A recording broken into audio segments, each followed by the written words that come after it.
नमस्कार, जय महाराष्ट्र मित्रांनो. निर्धार कॉम्पिटेटिव्ह हब या यूट्यूब चॅनलमध्ये मी दिनेश गवई तुम्हा सर्वांचे हार्दिक स्वागत करत आहे.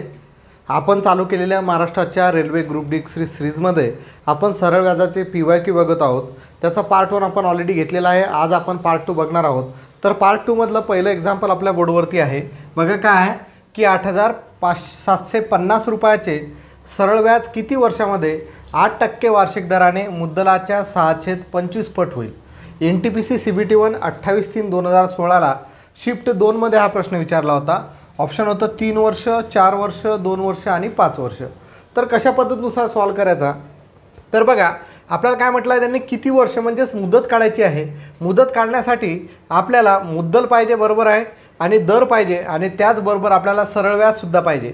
पण यामध्ये सरळ व्याज न देता त्यांनी काय म्हटलं की 8,750 रुपयाचे सरळ व्याज किती वर्षामध्ये 8% वार्षिक दराने मुद्दलाच्या 6/25 पट होईल. म्हणजे मुद्दलाच्या 6/25 पट सरळ व्याज होईल असं त्यांनी म्हटलेलं आहे.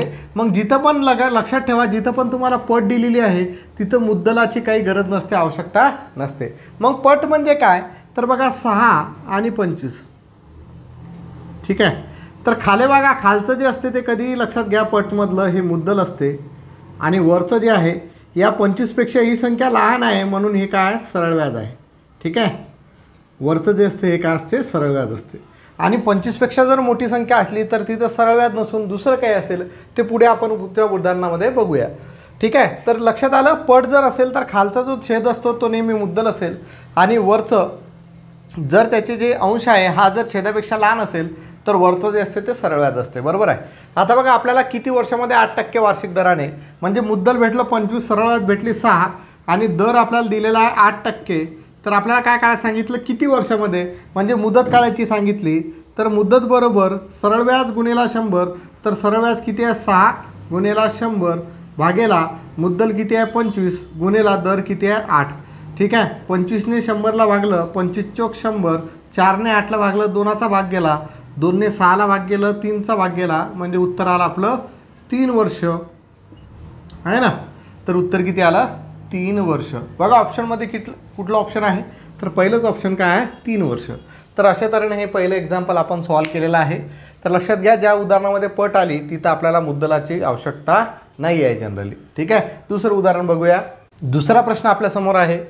जसाजसे 6% दराने सरळ व्याजाने एका रकमेची आपल्या किमतीपेक्षा 50% वाढ होण्यासाठी किती वेळ लागेल. आता किती वेळ लागेल, परत आपल्याला मुदत काढायला सांगितली, बरोबर आहे. मुदत आपल्याला काढायची आहे, वेळ म्हणजेच मुदत काढायची आहे. मुदत किती लागेल, दर दिलेला आहे 6% दराने, दर दिलेला आहे 6%. आणि त्यांनी काय म्हटलं, एका रकमेची आपल्या किमतीपेक्षा 50% वाढ होण्यासाठी. मग इथं रक्कमसुद्धा दिलेली नाही, म्हणजेच मुद्दल दिलेलं नाही आहे आणि सरळ व्याजाने 50% तिची वाढ व्हायची आहे. मग 50% म्हणजेच किती असतात रे, 50 भागेला 100, बरोबर आहे. हा 0 0 सोबत कटला, 5 1 5, 5 2 10, म्हणजे पटीच्या रूपामध्ये किती आलं, 1/2. मी आताच तुम्हाला सांगितलं, खालचा जो छेद असते ते काय असते, आपली मुद्दल असते. आणि जर अंश या छेदापेक्षा लहान जर असेल तर तो वरचं जे असते ते काय असते, सरळ व्याज असते, बरोबर आहे. म्हणजे आपल्याला आता मुद्दल पण भेटलं आणि सरळ व्याज पण भेटलं. आपल्याला काय काढावं लागेल, मुदत काढायची आहे. तर मुदत बरोबर काय असते रे, मुदत बरोबर सरळ व्याज गुणिला 100. मग सरळ व्याज कुठे आहे, 1 गुणिला 100 भागेला दर किती आहे 6 गुणिला, त्याच्यानंतर काय राहिलं आपलं, मुद्दल किती आहे 2. ठीक आहे. 2ने जर 100ला भागलं तर 50चा भाग गेला, 50ने जर 6ला भागलं तर सरळ सरळ sin 7 42, sin 8 48, बरोबर आहे. sin 8 48, 2 बाकी राहिले आहे ना. 2/6 वर्ष हे उत्तर भेटते. आता बघा 2 आणि 6ला 2ने भाग जातो तर 2 1 2 2 6, म्हणजे फायनल उत्तर येते 8.1/3 वर्ष. बघा ऑप्शनमध्ये कुठं आहे, तर हे तिसरं ऑप्शन आहे. म्हणजे याचं उत्तर किती भेटलं, 8.1/3 वर्ष. ठीक आहे. तर अशा तऱ्हेने एक्झाम्पल आपल्याला सोडवायचे आहेत. तिसरा प्रश्न बघूया. बघा पुढचा प्रश्न आपल्यासमोर आहे. जर 8 वर्षामध्ये सरळ व्याज मुद्दलाच्या 40% होते तर किती वर्षामध्ये समान दराने सरळ व्याज मुद्दला इतके होईल. तर किती वर्षामध्ये, म्हणजेच परत मुदत काढायला सांगितली. आणि इथं पहिले दिलेलं आहे 8 वर्ष. 8 वर्ष आपल्याला मुदत दिलेली आहे आणि सरळ व्याज मुद्दलाच्या 40% होते, म्हणजे इथं मुद्दल आणि सरळ व्याज आपल्याला काढता येईल. त्यावरून यामध्ये जो दर आहे तो दर काढावा लागेल, कारण इथं समान दराने म्हटलेलं आहे, म्हणजे दर आपल्याला यामध्ये दिलेलं नाही आहे. तर दर या पहिल्या सेंटेन्सनुसार आपल्याला काढता येईल. तर दर काढण्यासाठी इथं मुदत किती आहे रे, 8 वर्ष दिलेली आहे. मुदत बरोबर 8 वर्ष आणि इथं 40% म्हणजे 40 भागेला 100, 0 कटला, बेदुनी 4, बेपंचे 10, म्हणजेच 2/5 उत्तर आलं. तर वरचं काय झालं, सरळ व्याज, कारण ते छेदापेक्षा लहान आहे. आणि खालचं जे असते ते नेहमी काय असते, मुद्दल असते. म्हणजे मुद्दल मला भेटली 5 आणि सरळ व्याज भेटलं 2. यावरून मी दर काढून घेतो. तर दर बरोबर सरळ व्याज गुणेला 100, म्हणजेच 2 गुणेला 100 भागेला मुद्दल 5 गुणेला मुदत 8. ठीक आहे. 5ने जर 100ला भागलं तर 5 2 10, 5 0 0. 2ने जर 8ला भागलं तर 4चा भाग गेला आणि 4ने जर 20ला भागलं तर 5. म्हणजे दर किती भेटला, 5%.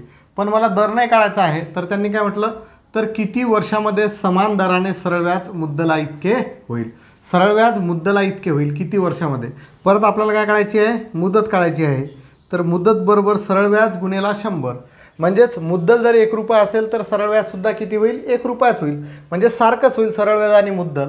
म्हणून मी सरळ व्याज बरोबर 1 म्हणतो, 1 गुणेला 100 भागेला मुदत, भागेला काय, मुद्दल. मुद्दल पण किती, 1 रुपया गुणेला दर किती, 5.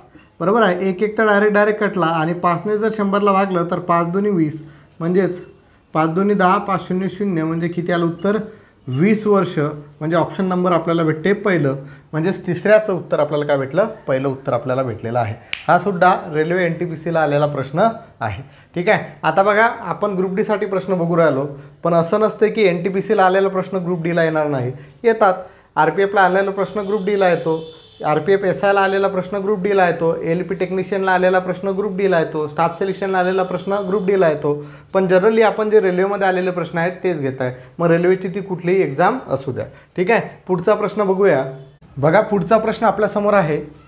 एक ठराविक मुद्दल P चे 8% वार्षिक दराने सरळ व्याज P चे 9/16 भाग आहे.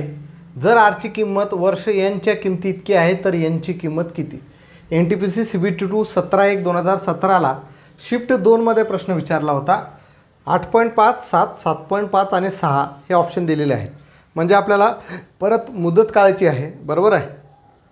मग यामध्ये लक्षात द्या, एक ठराविक मुद्दल P, म्हणजे मुद्दल बरोबर काय दिलेलं आहे, P दिलेला आहे ना. मुद्दल बरोबर P. पुढे काय म्हटलं आहे की 8% वार्षिक दराने, म्हणजे दर बरोबर किती, 8% आहे ना. सरळ व्याज P चे 9/16 भाग आहे. म्हणजे सरळ व्याज बरोबर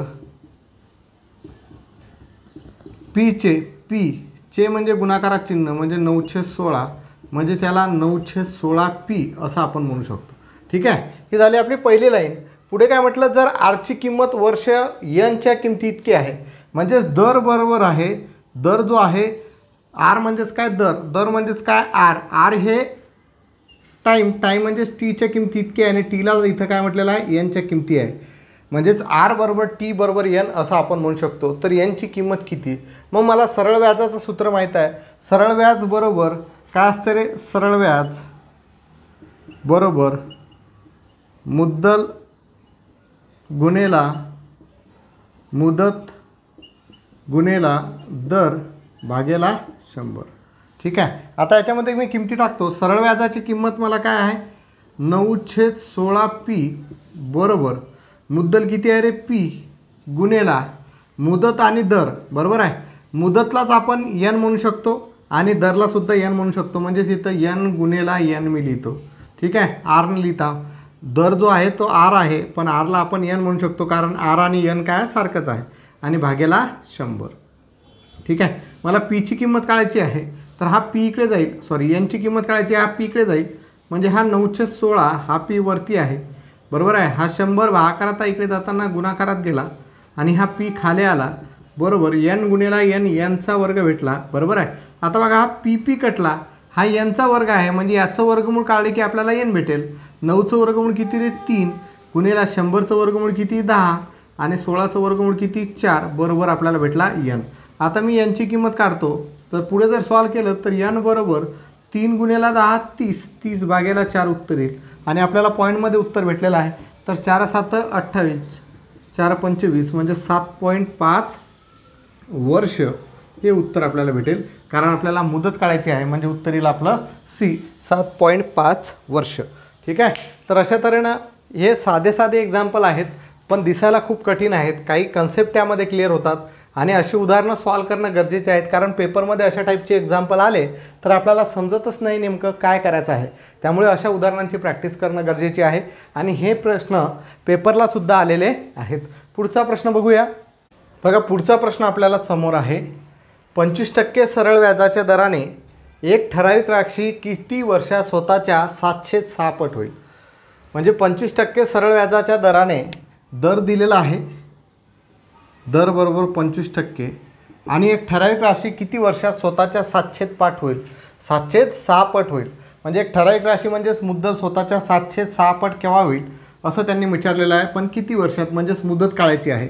मग पट म्हणजे तुम्हाला सांगितलं होतं की 706 आहे, खालचा जो छेद असतो तो नेहमी काय असतो, मुद्दल असतो. बरोबर आहे. आता याच्या अगोदर तुम्हाला सांगितलं होतं अंश जर छेदापेक्षा लहान असेल तर वरचा काय राहील, सरळ व्याज. पण इथं अंश हा छेदापेक्षा मोठा आहे तर वरची जी असते ती काय राहील, रास. वरची ती काय राहील, रास. इथं जर 5 असते तर हे काय असतं, सरळ व्याज. मग आपल्याला माहीत आहे रास वजा मुद्दल जर केलं तर आपल्याला सरळ व्याज भेटेल. सरळ व्याज आपल्याला काढता येईल, कारण रास बरोबर असते मुद्दल अधिक व्याज. मग सरळ व्याज बरोबर रास वजा मुद्दल आहे ना. तर रास किती आहे रे, 7 वजा 6 म्हणजेच 1 काय भेटले आपल्याला, सरळ व्याज. तर आपल्याला किती वर्षात विचारलेलं आहे, म्हणजेच मुदत काढायची आहे. तर मुदत बरोबर काय असते, सरळ व्याज गुणेला 100 भागेला मुद्दल गुणेला मुदत आहे ना. टाका किमती. सरळ व्याज किती आहे, 1 गुणेला 100 भागेला मुद्दल किती आहे, 6 गुणेला मुदत किती आहे, 25%. ठीक आहे. आता याला जर करायचं म्हटलं, सॉरी मुदत नाही, दर पाहिजे इथं, कारण आपल्याला मुदत ऑलरेडी काढायची इथं दर. तर 1 गुणेला 100 भागेला 6 गुणेला 25. 25ने जर 100ला भागलं तर 25 चोक 100 होतात, म्हणजे 4/6 वर्ष होतात. आता हे वर्ष अनकम्प्लीट आहेत म्हणून याला महिन्यामध्ये कन्वर्ट करू. तर 4/6ला जर 12ने गुणलं तर हे महिने भेटतील. तर साइन दुनी 12, 4 गुणेला 2 म्हणजेच 8 महिने हे मला उत्तर भेटते. तर बघा ऑप्शनमध्ये कुठलं उत्तर आहे, तर ऑप्शन क्रमांक 2 हे आपलं राईट आन्सर आहे. ठीक आहे. तर अशा तऱ्हेनं एक्झाम्पल सॉल्व करा. हे लक्षात ठेवा, जिथं पट आहे खालचा जो असेल छेद नेहमी मुद्दल असेल, आणि छेदापेक्षा अंश जर मोठा असला तर रास, आणि अंश जर लहान असला तर ते काय राहील, सरळ व्याज. आणि रास दिलेले असेल तर रास बरोबर काय असते, मुद्दल अधिक सरळ व्याज. म्हणून सरळ व्याज काढण्यासाठी रासमधून मुद्दल वजा केली की आपल्याला काय भेटेल, सरळ व्याज भेटेल. हा प्रश्न NTPC CBT 1 18/4/2016ला शिफ्ट 3मध्ये विचारला होता. अत्यंत महत्त्वाचे हे प्रश्न आहेत. पुढचा प्रश्न बघणार आहोत. ठीक आहे. बघा, पुढचा प्रश्न आपण घेतलेला ऑलरेडी आपल्या पहिल्या लेक्चरमध्ये, म्हणजे सरळ व्याज जेव्हा आपण नॉर्मल बघितलं होतं बेसिकपासून, तर काही 3 पार्ट जे बघितले होते त्या सरळ व्याजाच्या पार्टमध्ये अशा टाईपचे प्रश्न मी घेतलेले आहेत. ज्यांनी बघितलं असेल त्याला या प्रश्नाचं उत्तर येईल. दरवर्षी सरळ व्याजाने एक निश्चित राशी 8 वर्षामध्ये दुप्पट होते, तर सरळ व्याजाचा दर किती. म्हणजे एक रक्कम 8 वर्षामध्ये दुप्पट होते तर सरळ व्याजाचा दर किती, म्हणजे मुद्दल जे आहे 8 वर्षामध्ये दुप्पट होत आहे, तर त्या सरळ व्याजाचा दर किती असेल. तर दर बरोबर इथं आपल्याला लक्षात ठेवायचं आहे, दर बरोबर आता इथं पट किती आहे, दुप्पट. दुप्पट म्हणून किती घ्यायचे, 200, त्यामधून वजा करायचे 100, आणि खाली मुदत लिहायची. मुदत किती आहे, 8. 200मधून 100 गेले किती राहिले, 100. 100 भागेला 8 केलं की आपल्याला उत्तर भेटेल. समजलं काय केलं, दर काढायचा आहे. मग याच्यामध्ये फक्त आपल्याला मुदत दिलेली आहे आणि पट दिलेली आहे. दुप्पट म्हणजेच 2 दिलेले आहेत फक्त, बरोबर आहे. मग दुप्पट आहे म्हणून 200 घ्यायची, तिप्पट असतील तर 300, चौपट असतील तर 400, त्याच्यामधून 100 वजा करायचे आणि खाली मुदत लिहायची जी पण आपल्याला दिलेली आहे ती. मग 200मधून 100 गेले, 100 आले, 100/8. याला जर सॉल्व केलं तर 4 दुनी 8. त्याच्यानंतर हे कितीचा भाग जाईल, 25चा. 2ने जर 25ला भागलं तर किती जाईल, 10चा भाग जाईल. कितीचा जाईल, बे 1 बे 2 4, 12.5% हे उत्तर आपल्याला भेटेल. म्हणजेच व्याजाचा दर किती असेल? पहिलं उत्तर 12.5%. ठीक आहे, 2ने जर 25ला भागलं तर त्याचे अर्धे होतील 12.5%. म्हणजे ऑप्शन क्रमांक पहिलं आपलं उत्तर आलेलं आहे. आणि अशा टाईपचे प्रश्न मी ऑलरेडी तुमचे घेतलेले आहेत. NTPC CBT 2ला आला होता 15/6/2022ला प्रश्न. पुढचा प्रश्न बघूया. दरवर्षी सरळ व्याजाने एका निश्चित दराने 10 वर्षामध्ये एक धनराशी स्वतःच्या 13/8 पट होते, तर सरळ व्याजाचा दर किती आहे असं आपल्याला विचारलेलं आहे. तर यामध्ये फक्त आपल्याला मुदत दिलेली आहे आणि पट दिलेली आहे. तर मुदत आपल्याला दिलेली आहे 10 वर्ष आहे ना, 10 वर्ष. आणि आपल्याला काय काढायला सांगितलं? व्याजाचा दर काढण्यासाठी मला मुदत तर पाहिजेच, पण मुद्दल पण पाहिजे आणि सरळ व्याज पण पाहिजे. पण इथं पट दिलेली आहे. पट हे अपूर्णांकामध्ये आहे. मग 13/8. तर खालचा जो असतो तो काय असते? मुद्दल असते. आणि वरची जर सरळ व्याज, वरचं जर हे 8पेक्षा छेद जर अंशापेक्षा लहान असला तर तो काय असेल? रास असेल वरचं. आणि जर मोठा असला छेद तर ते वरचं जे असेल तो काय असेल? सरळ व्याज असेल. आता बघा 13 जो आहे अंश हा छेदापेक्षा मोठा आहे, म्हणजे वरती काय? रास आहे. आणि इथं जर 7 असते तर हे वरचं काय असतं? मुद्दल असतं. मग रासमधून मुद्दल वजा केली की मला सरळ व्याज भेटेल. तर सरळ व्याज बरोबर 13 - 8. तर उत्तर किती येईल? 5. ठीक आहे, आता आपल्याला दर काढता येईल. तर दर बरोबर काय असते? सरळ व्याज गुणिला 100. तर सरळ व्याज गुणिला किती भेटलं? 5 गुणिला 100 भागेला मुद्दल किती आहे? 8 गुणिला मुदत किती आहे? 10. हा 0 या 0 सोबत कटला. 10 गुणिला 5 किती झाले? 50 भागेला 8. सॉल्व जर केलं तर 8 × 48 6 पॉईंट उत्तर येईल. हे जे ते 6.25%, कारण दुसरं ऑप्शनमध्ये नाहीच आहे. म्हणजे उत्तर किती येईल? 6.25%. ठीक आहे, तर ऑप्शन नंबर पहिलं आपलं उत्तर आलेलं आहे. येत नसेल तर सरळ सरळ भागाकार करायचा. तोंडी भागाकार तुम्हाला आला पाहिजे. हा साधा एकदम सिंपल भागाकार आहे. 8 × 48. ठीक आहे, 2 बाकी राहिले, पॉईंट दिले, 20 झाले, 8 2 16 झाले, 4 बाकी राहिले, 40 झाले, 8 पंचे 40. म्हणजे उत्तर किती आलं तुमचं? 6.25%. ठीक आहे, तर अशा तऱ्हेने हे पहिलं ऑप्शन जे आहे हे आपलं परफेक्ट ॲन्सर आहे. ठीक आहे, पुढचा प्रश्न बघूया. बघा, नेक्स्ट प्रश्न आपल्यासमोर असा आहे की सरळ व्याजाच्या कोणत्या दराने एक ठराविक मुद्दल 12 वर्षामध्ये दुप्पट होईल? फक्त आपल्याला मुदत दिलेली आहे आणि पट दिलेली आहे. मी आता सांगितलं मुदत दिलेली आहे आणि पट दिलेली आहे. दर काढायचा असेल तर पट जेवढी आहे त्याला 100ने गुणा, वजा 100 करा. किंवा तुम्हाला दर दिलेला आहे आणि पट दिलेली आहे, मुदत काढायची आहे, तर तिथंसुद्धा तसंच करा. जेवढी पट आहे त्याला 100ने गुणा, वजा 100 करा आणि भागेला दर काढा. कारण हे आपण ऑलरेडी सरळ व्याजाच्या जे आपण पहिले लेक्चर घेतले 4-5-8 दिवस अगोदर, त्यामध्ये तुम्हाला मी सांगितलेलं आहे. मग इथं आपल्याला दर काढायचा आहे. तर दर बरोबर पट किती आहे रे? दुप्पट म्हणजेच 200 वजा 100 केले भागेला मुदत किती आहे? 12. म्हणजे 200 वजा 100 म्हणजेच किती झाले? 100 भागेला 12. याला जर सॉल्व केलं तर कितीचा भाग जाईल? 4 त्रिक 12. आणि याला जर भागलं तर 25चा भाग जाईल. तर 3 8 24, 8.1/3% उत्तर येईल. म्हणजे ऑप्शन नंबर काय येईल? पहिलं उत्तर आपल्याला येईल. एकदम शॉर्ट ट्रिकनुसार हे प्रश्न सॉल्व करता येतील. नवा प्रश्न असाच आहे, तो तुम्ही सॉल्व करायचा आहे. उत्तर कमेंट बॉक्समध्ये सांगायचं आहे. सरळ व्याजाच्या कोणत्या दराने एक ठराविक मुद्दल 8 वर्षांमध्ये तिप्पट होईल? काय होईल? तिप्पट होईल. तर आपल्याला कोणत्या दराने, म्हणजे दर काढायचा आहे. सरळ व्याजाच्या कोणत्या दराने एक ठराविक मुद्दल 8 वर्षामध्ये तिप्पट होईल हा प्रश्न सॉल्व करायचा आहे. हा प्रश्न आला होता 7/3/2021ला. हा 23/1/2021ला आला होता. आणि याच्या आता जो दिला हा 7/3/2021ला आला होता. शिफ्ट होती दुसरी. शिफ्ट 2मध्ये हा प्रश्न तुम्हाला विचारला होता. ठीक आहे, तर हा प्रश्न, नवा प्रश्न तुम्ही सॉल्व करायचा आहे. उत्तर तुम्ही मला कमेंट बॉक्समध्ये सांगायचं आहे. ठीक आहे, पुढचा प्रश्न बघूया.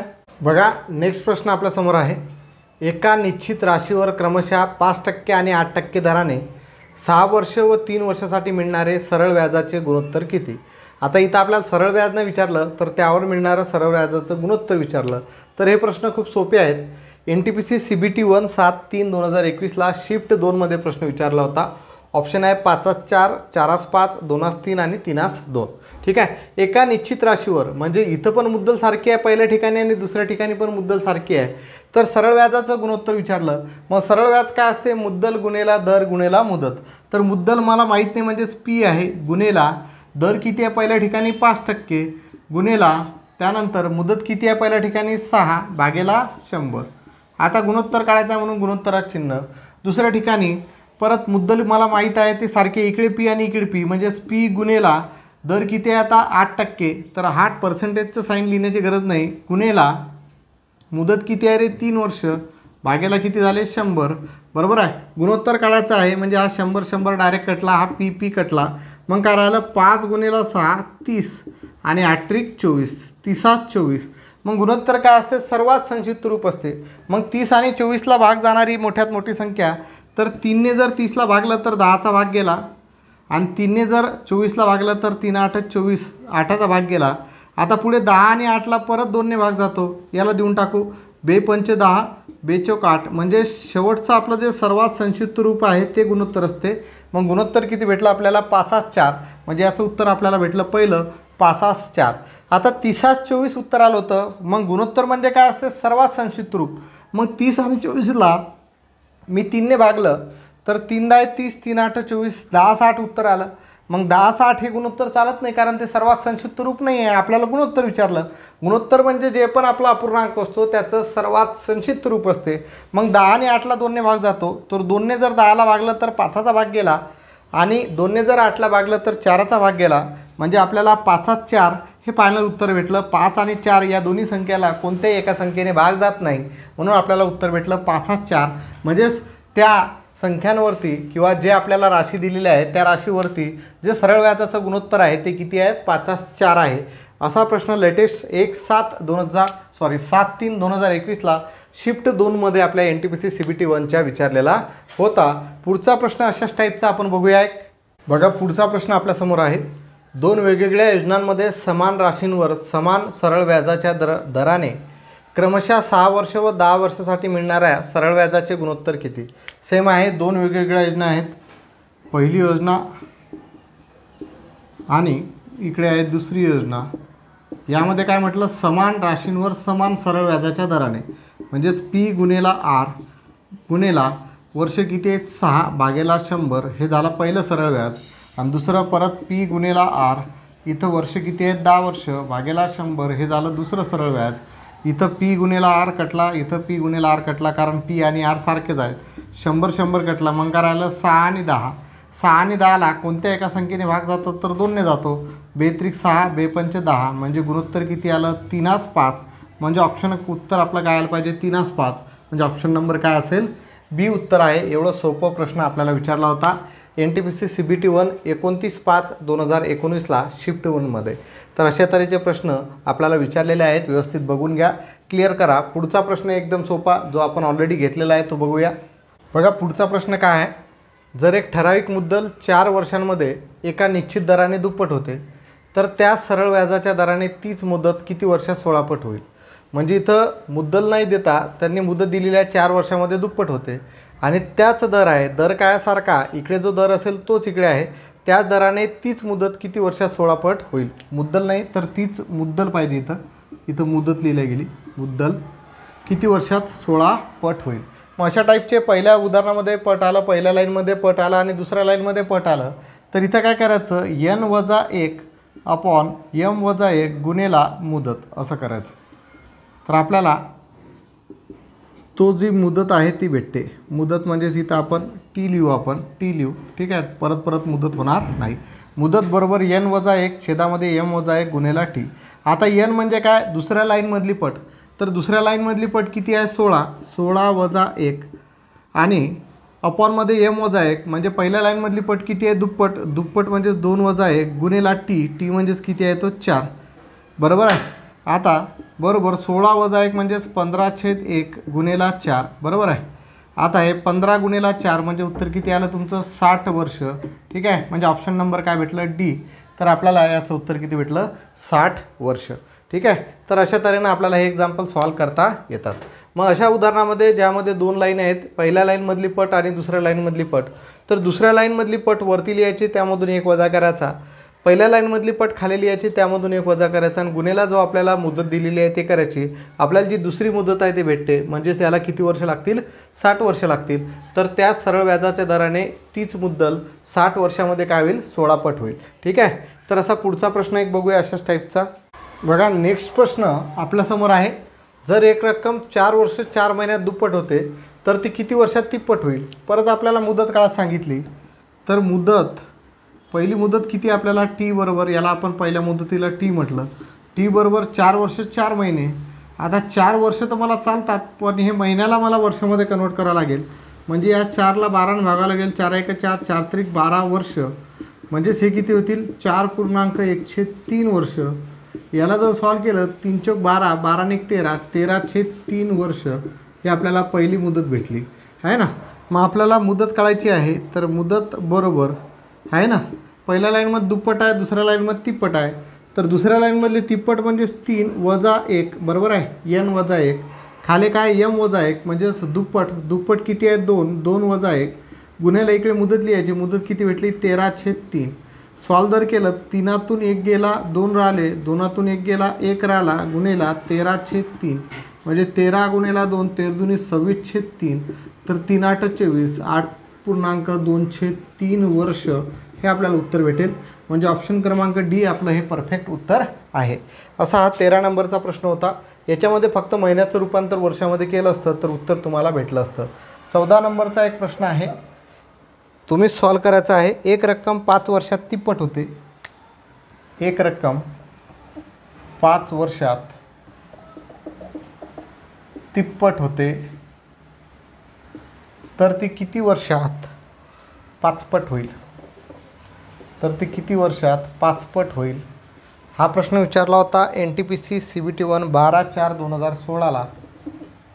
12/4/2016ला हा प्रश्न विचारला होता आणि शिफ्ट होती त्याची दुसरी, शिफ्ट 2मध्ये हा प्रश्न विचारला होता. याचं उत्तर काय येईल हे तुम्ही मला कमेंट बॉक्समध्ये सांगायचं आहे. जर एक रक्कम 5 वर्षात तिप्पट होते, 5 वर्षात तिप्पट होते, तर ते किती वर्षात 5 पट होईल. NTPC CBT 1 12/4/2016ला हा प्रश्न विचारलेला आहे. याचं उत्तर तुम्हाला कमेंट बॉक्समध्ये सांगायचं आहे. एक शेवटचा प्रश्न घेऊया 15 नंबरचा. एक शेवटचा प्रश्न आपल्या बोर्डवरती आहे. जर एक रक्कम 5 वर्षात दुप्पट होते, तर त्याच दराने 8 वर्षात किती पट होईल. आता बघा, आधीचे उदाहरण आणि या उदाहरणामध्ये फरक काय आहे. इथं वर्ष होतं, इथं पट होती. इथं काय होतं, पट होती आणि आपल्याला वर्ष काढायचे होते. पण इथं आता वर्ष दिलेले आहेत, पट विचारलेली आहे. तर आपण काय करत होतो, मुदत बरोबर n वजा 1 अपॉन m वजा 1 गुणेला t आहे ना. तर मुदत जी दिलेली आहे ती काढायची आहे, ती इकडे लिहित होतो. मग इथं काढलेली मुदत दिलेली आहे दुसरी 8 वर्ष. 8 बरोबर n म्हणजेच काय, जे पट आहे ती. आता n आपल्याला दिलेली आहे किती पट आहे तर नाही, म्हणजेच n वजा 1 खाली m वजा 1 म्हणजे पहिली पट किती आहे दुप्पट म्हणजेच 2 वजा 1 गुणेला पहिले वर्ष किती आहेत 5. सॉल्व करून घेऊ. आता याला जर सॉल्व केलं तर इकडे बघा, हा 8 जसाच्या तसा 2 वजा 1 किती झाले 2 बरोबर आहे. 2 वजा 1 किती झाले 1 म्हणजे 1 आहे. ठीक आहे. आता बघा 5ने n ला गुणलं काय झालं 5n वजा 5ने 1 ला गुणलं काय झालं 5 बरोबर आहे. छेदामध्ये 1 आहे म्हणजे काही करण्याची गरज नाही आहे. हा वजा 5 इकडे आला तर काय झाला अधिक 5 म्हणजे 8 अधिक 5 बरोबर काय झालं 5n म्हणजे 8 आणि 5 13, 13 बरोबर 5n. मला nची किंमत काढायची आहे, 5 खाली जाईल म्हणजे 13/5 बरोबर n. आता याला पूर्णांकयुक्त अपूर्णांकामध्ये कन्वर्ट जर केलं तर 5 दुनी 10, 2.3/5 पट हे आपल्याला उत्तर भेटेल. तर जी नंतरची पट राहील ती किती राहील 2.3/5 पट म्हणजे ऑप्शन क्रमांक 3 हे आपलं उत्तर बरोबर आहे. तर अशा तऱ्हेनं आपण एका स्ट्रिकनुसार 2-2, 3-3 एक्झाम्पल वेगवेगळ्या पद्धतीनुसार सॉल्व करू शकतो. आजचं लेक्चर जर तुम्हाला आवडलं असेल तर आपला जो चॅनल आहे निर्धार कॉम्पिटेटिव्ह हब या यूट्यूब चॅनलला लाईक करा, शेअर करा आणि आपल्या चॅनलला सबस्क्राईब करा. ठीक आहे. आणि आजचा व्हिडिओ जर आवडला असेल तर त्या व्हिडिओलासुद्धा लाईक करा, शेअर करा आणि व्हिडिओला जास्तीत जास्त विद्यार्थ्यांपर्यंत पोहोचवण्यासाठी प्रयत्न करा. फेसबुकला टाका, त्यानंतर इंस्टाग्रामला टाका, त्याचबरोबर व्हॉट्सअप स्टेटस ठेवा. तुमचे जे व्हॉट्सअप ग्रुप असतील, फेसबुक ग्रुप असतील त्या ग्रुपवरती टाका. तर आजचं हे सरळ व्याजाचं दुसरं आपलं PYQचं लेक्चर होतं. आणखी एक लेक्चर आपण घेऊया आणि त्यामध्ये आणखी जे बाकीचे उदाहरणं आपले PYQचे बाकी आहेत सरळ व्याज या चॅप्टरवरचे ते घेऊया. आणि दुसरा विषय की भरपूर विद्यार्थ्यांचे मला मेसेज आलेले आहेत की सर चक्रवाढ व्याज तुम्ही ज्या पद्धतीनुसार शिकवलं ते आम्हाला बऱ्यापैकी समजलेलं नाही आहे. तर त्यासाठी आणखी तुम्हाला शॉर्ट ट्रिकनुसार आणखी कोणती दुसरी पद्धत आहे त्यासाठी एक आपली एक सरळ सरळ पद्धत आहे की त्याला रेशो पद्धत आहे, त्या पद्धतीनुसार आपण करता येईल, आणि दुसरी आहे सक्सेसिव्ह पद्धत, त्या पद्धतीनुसार पण करता येईल. आपण दोन्ही पद्धती आता ज्या PYQ आपण सरळ व्याजाचे घेऊया, त्यामध्ये तुम्हाला जी रेशो पद्धत आहे आणि सक्सेसिव्ह पद्धत आहे त्या दोन्ही पद्धती मी तुम्हाला समजून सांगणार आहे. तर त्या PYQ जे आहे चक्रवाढ व्याजाचं ते पाहायला विसरायचं नाही आहे. आणखी एक लेक्चर आपलं सरळ व्याजाच्या PYQ वरती असेल, त्यानंतर आपण चक्रवाढ व्याजाचे PYQ घेऊया. कारण आपलं जे रेल्वे ग्रुप डीचा पेपर आहे याला भरपूर वेळ आहे. एकदम आरामात जरी चाललं तरी आपला सिलेबस हा जास्तीत जास्त 1 महिन्यामध्ये, आता 1 ते सव्वा महिन्यामध्ये कंप्लीट होऊन जाईल. मग त्यानंतर आपल्याला फक्त रिव्हिजन घेणं आहे आणि टेस्ट सिरीज सॉल्व करणं आहे. त्यामुळे आपण जेवढी जास्त चांगल्या तऱ्हेनं आता हे चॅप्टर शिकवता येतील त्या पद्धतीनुसार प्रयत्न करूया. ठीक आहे. आणि आपलं जवळपास बहुतेक उद्याच मी रसायनशास्त्राचं पहिलं चॅप्टर चालू करेल आणि उद्यापासून आपले कंटिन्यू 2 लेक्चर राहतील. ठीक आहे. तर आजच्या या लेक्चरमध्ये इथंच थांबतो. धन्यवाद. जय महाराष्ट्र.